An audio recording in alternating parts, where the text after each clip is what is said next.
Bonjour, bonjour les filles, j'espère que vous allez bien ce matin. J'espère que vous avez passé un bon début de semaine. Aujourd'hui, nous sommes le troisième jour de la semaine, c'est-à-dire mercredi. J'espère pour vous que cette journée sera une journée productive, une journée prospère pour chacune de vous. En tant que femme d'affaires que vous êtes, en tant que femme d'influence que vous êtes, en tant que femme professionnelle que vous êtes. Alors, ce matin, moi, je suis le pasteur Pétronille Etougué. Je suis pasteur dans le ministère. J'exerce dans le ministère de la femme et de la famille. Je suis moi-même mariée depuis plus de 33 ans, 35 ans de vie avec mon époux. Et je suis mère de 5 merveilleux enfants et 2 magnifiques petits garçons, 2 magnifiques petits enfants. Alors aujourd'hui, nous allons continuer notre longue série que nous appelons « En aparté avec elle ». « En aparté avec elle » est un concept qui m'a été inspiré pour permettre aux femmes de sortir de leur mutisme. Vous en conviendrez avec moi, la femme est cet être-là qui a plusieurs facettes, qui est multidimensionnelle. Et c'est celle-là aussi qui est très persécutée par le diable. Alors,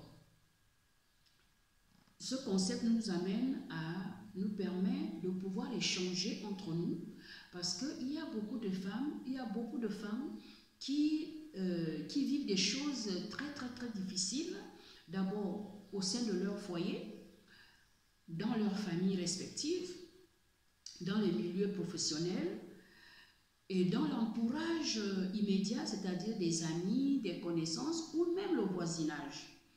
Alors, c'est pour dire que ces femmes-là, des fois, des choses qu'elles vivent, elles n'arrivent pas à les partager. Pourquoi? Parce que tout simplement, elles ont peur de ce que les gens peuvent penser d'elles, du jugement et même parfois de la condamnation.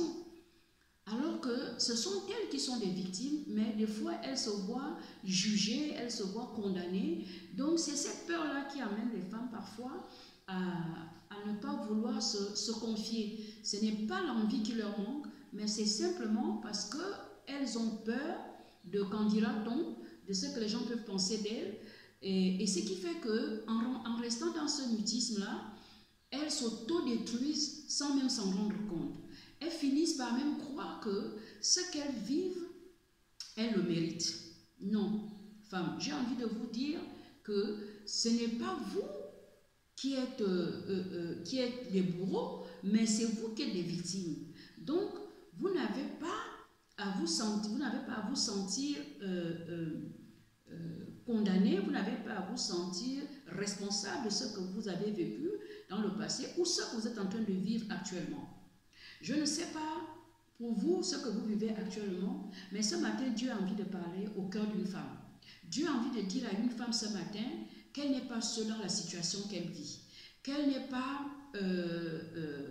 en marge, qu'elle n'est pas isolée, qu'elle n'est pas à l'abandon et qu'il est là, lui le Dieu qui sait consoler, lui le Dieu qui mène des combats visibles et invisibles en notre faveur.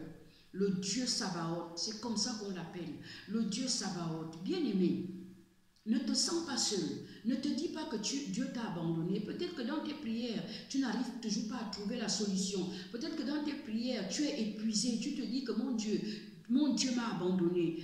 Tu te dis, je suis seul. Non, bien-aimé, tu n'es pas seul. Dieu est là avec toi. Il voit tout ce que tu traverses. Il voit la peine qui est dans ton cœur. Il voit la souffrance qui est la tienne. Il voit la douleur, l'affliction qui t'accable. Il est là. Mais si tu ne l'entends pas, c'est peut-être pour 2 raisons. Ou peut-être plusieurs raisons. C'est peut-être parce que tu es tellement ancré dans ta souffrance, dans ta douleur, que tu n'as plus la capacité de percevoir, d'entendre la voix de Dieu. Vous savez, des fois, quand on est dans notre bulle, on coupe la connexion avec Dieu parce qu'on ne l'entend plus. Alors, parce qu'on devient charnel. En fait, c'est le corps qui réagit, c'est la chair qui réagit. Et Dieu n'étant pas charnel, Dieu est esprit. Alors donc, lorsqu'on est dans cette situation-là, on ne l'entend plus. Deuxième raison, ça peut aussi être le fait que Dieu veuille voir à quel point vous êtes capable de rester connecté à lui, c'est-à-dire de continuer à l'aimer, de continuer à le servir, de continuer à rester connecté à lui malgré la souffrance qui vous accable, malgré l'affliction que vous subissez. Ça peut être aussi cette raison. Ça peut être aussi d'autres raisons que je ne prendrai pas la peine d'évoquer ici pour ne pas trop m'étendre, mais tout simplement pour vous dire que vous n'êtes pas seul dans la situation que vous vivez. Dieu est avec vous. Dieu est là avec vous. Il vous voit.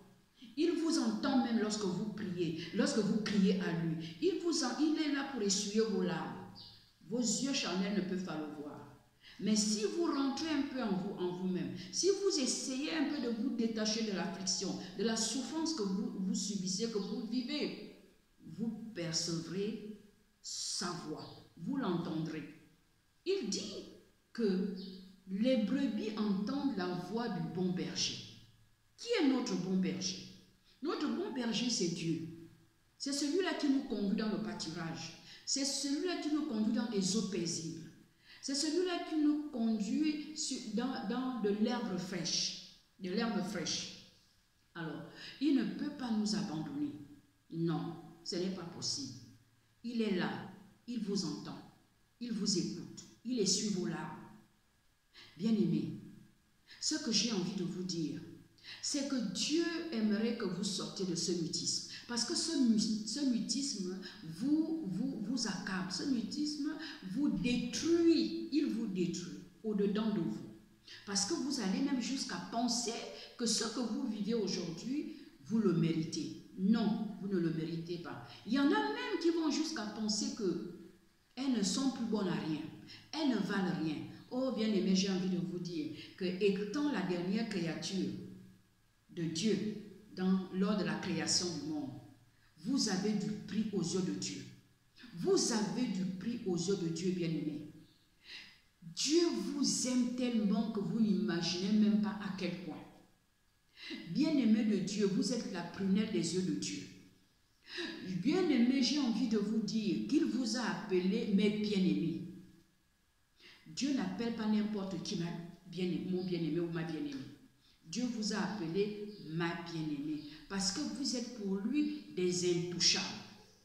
Oui, vous allez me dire que c'est contradictoire, on ne peut pas être des intouchables de Dieu et être tout le temps persécuté comme ça. Oui, mais c'est justement quand on est un intouchable ou une intouchable que le diable, justement, vous devenez la cible du diable.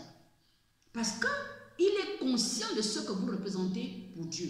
Il est conscient de la valeur que vous représentez aux yeux de Dieu. Il est conscient que Dieu a besoin de vous pour agir sur la terre des hommes. Et dans plusieurs sphères. Dans la sphère familiale, dans la sphère professionnelle, dans la sphère sociale, dans la sphère économique, dans la sphère politique et encore mieux dans la sphère spirituelle. Il en est conscient.